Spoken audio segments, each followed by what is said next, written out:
안녕하세요. 형사전문 변호사 최한길입니다. 여러분들 제가 반성문 A to Z라는 책을 집필한 거 알고 계시나요? 형사사건을 진행하다 보면 억울한 혐의를 벗어내기 위한 변호를 맡게 되는 경우도 있긴 하지만 실제로는 잘못한 범죄 행위에 있어서 감형을 받기 위한 변호를 하게 되는 경우가 더 많습니다. 그런 사건을 맡게 된다면 다양한 양형 자료를 구비하여서 제출하게 되고 그중 빼놓을 수 없는 게 반성문이라고 할 수 있겠습니다. 하여 오늘은 이러한 반성문을 쓸 때 어떻게 써야 양형에 있어서 실제로 유리하게 작용할 수 있나 알려드리도록 하겠습니다. 먼저 반성문을 제출해야겠다는 생각은 많이들 하실 겁니다. 하지만 중요성을 알고도 실제 작성까지 하시는 분들은 생각보다 많이 없으세요. 실제 판사, 검사님들이 읽어보느냐, 양형을 받기 위해 형식적인 절차상 내는 거 아니냐, 그렇다면 대충 작성하면 되지 않느냐 하시는데 이렇게 생각하시는 분들은 정말 잘못 생각하고 계시는 겁니다. 형사전문 변호사로서 사건을 진행하면서 판사님께서 제출된 반성문을 읽지 않고 왔다? 이런 경우는 못 본 것 같습니다. 다 읽어보시고 간혹 어떤 판사님께서는 반성문에 관한 질문을 하시는 경우도 있습니다. 여러분들이 반성문을 쓰는 이유가 무엇인가요?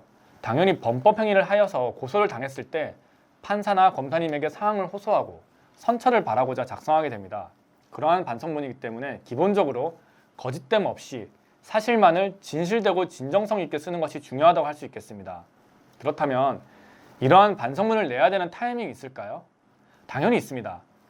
경찰 조사 시에 반성문을 제출하게 되면 해당 경찰 수사관님에게, 만약에 검찰 단계에 제출하게 된다면 담당 검사님을 수신인으로 작성하면 됩니다. 사건이 미비하고 기소유예도 노려볼 만하다 하면은 검찰 단계 이전에 반성문을 반드시 제출하셔야겠죠. 또한 약식 기소가 되더라도 담당 재판부가 존재하기 때문에 약식 재판 담당 재판사님께 반성문이 제출 가능합니다. 그리고 약식 명령이 받아들여지지 않았거나 정식 재판을 청구하면서도 담당 판사님께 반성문을 제출하실 수가 있고요. 처음부터 구공판, 즉 공판으로 바로 가게 된 경우에도 역시 반성문을 제출하실 수가 있습니다. 반성문은 어떻게 쓰느냐? 우선 성명, 생년월일, 주소, 연락처 등을 상단에 기재하시고 그 아래에 본인이 반성하는 내용을 육하원칙에 맞게끔 작성하시면 되겠는데요. 간혹 무조건 제가 잘못했습니다. 다시는 이러한 일이 없도록 하겠습니다. 라는 내용으로 반성문을 작성하시는 분들이 계시는데요. 사실 이러한 내용으로 쓰시는 것은 안 쓰는 것만 못하니 다시 쓰시라고 제가 말씀드립니다.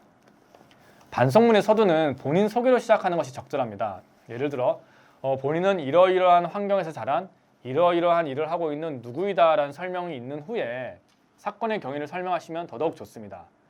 어떠한 사건에서 어떠한 이유로 사건이 벌어졌는지 본인의 입장에서 적으시면 되는데요. 나의 예상이나 추측은 제외하고 깔끔하게 사실관계만을 두고 사건의 경위를 본인의 입장에서 설명을 했다면 그 뒤에는 어느 부분을 잘못했고 어느 부분을 반성하고 있어서 이러한 반성문을 작성하게 되었다라는 이유와 반성의 내용을 작성하시면 되겠습니다.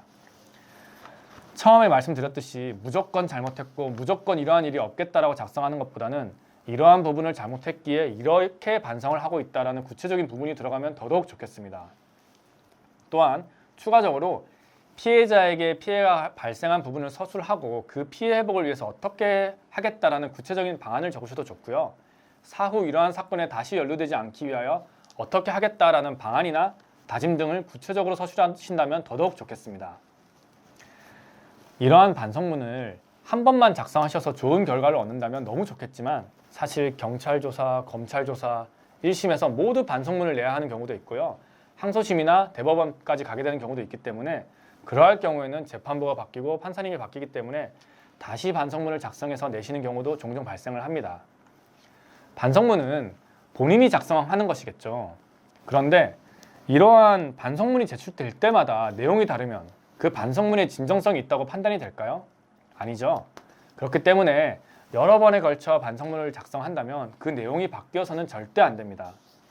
특히 그 내용에 거짓이 있어서 수사가 또는 재판이 진행될 때마다 추가적인 증거가 나와서 새로운 범죄 행위가 밝혀지고 그로 인해 반성문의 내용을 내가 번복하게 된다면 마찬가지로 진정성이 느껴지지 않기 때문에 반성문은 아무런 효과가 없을 겁니다.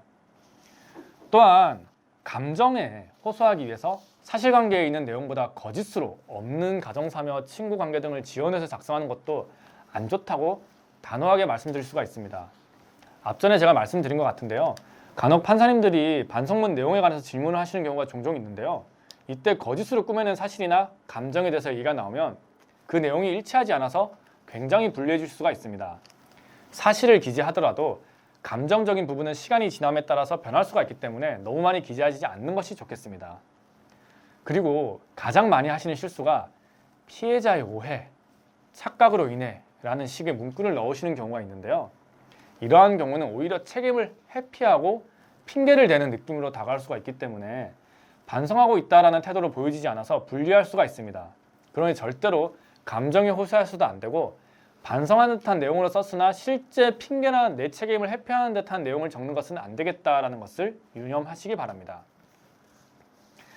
반성문은 정말 최대한 낮은 위치에서 작성을 하셔야겠고요.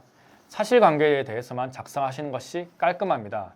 예를 들어 추가적으로 무언가를 넣고 싶다면 피해자와 합의를 본 경우 피해 보상금을 지급한 내역이라던가 합의 후 피해자의 처벌 불원서, 선처를 원하는 탄원서를 받았다는 내용, 그런 내용을 기재하신 경우에 반성의 태도에 진정성이 느껴진다고 판사님이 느껴질 수도 있고 양형에 참작을 해주실 가능성이 굉장히 높아집니다.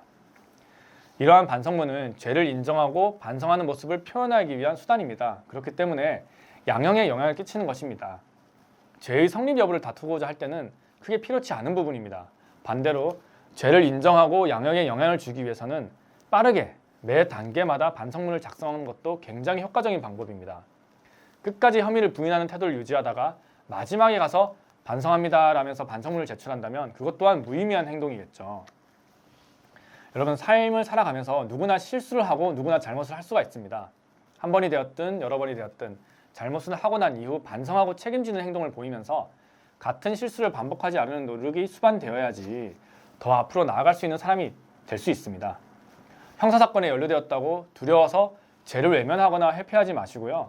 당당히 잘못을 인정하고 반성하고 나아갈 수 있는 사람이 될 수 있도록 옆에서 제가 도와드리도록 하겠습니다. 형사사건과 연루되어서 고민을 하고 계신 분들이라면 주저하지 마시고 상담 요청을 남겨주시면 감사하겠습니다. 지금까지 형사전문 변호사 최한결이었습니다. 감사합니다.